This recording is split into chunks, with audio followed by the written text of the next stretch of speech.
আমরা এখন এসে পড়লাম সেই কাঙ্ক্ষিত জায়গায়। এইটা সেই সুন্দর একটা পার্ক, মমিন পার্ক।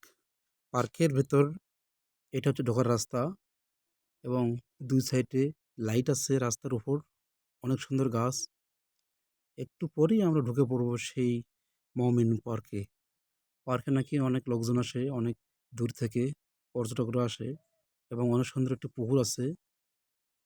দেখতেই পারছি আমরা রাস্তার ২ সাইডে অনেক সুন্দর, সুন্দর নারকেল গাছ সারিবদ্ধ। রাস্তার পাশেই হচ্ছে অনেক বড় একটা পুকুর। অনেক সুন্দর পানি।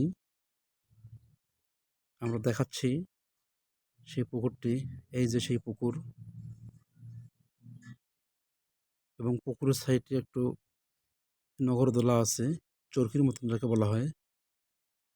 অনেক সুন্দর একটা জায়গা মোমেন পার্কে। মোমেন পার্ক শেষ করে আমরা চলে আসলাম প্রিন্সেস পার্কের। এখানে এসে দেখি বিশাল বড় গেট। গেটের দুই পাশে ২ টা গম্বুজ, টিকিট কাউন্টার। টিকিট কাউন্টার ভাই বলল, "ভাই টিকিট কেটে ঢুকতে হবে।" আমি বললাম, "কত টাকা?" সে বলল, "১০০ টাকা।" গাড়ি সহ আমরা ২ জনে ছিলাম। ৳১০০ টিকিট কেটে ভেতরে ঢুকে পড়লাম। ভেতরে ঢুকে দেখি বিশাল বড় এরিয়া। আমরা ২ জন গাড়ি নিয়ে ঘুরলাম অনেকক্ষণ।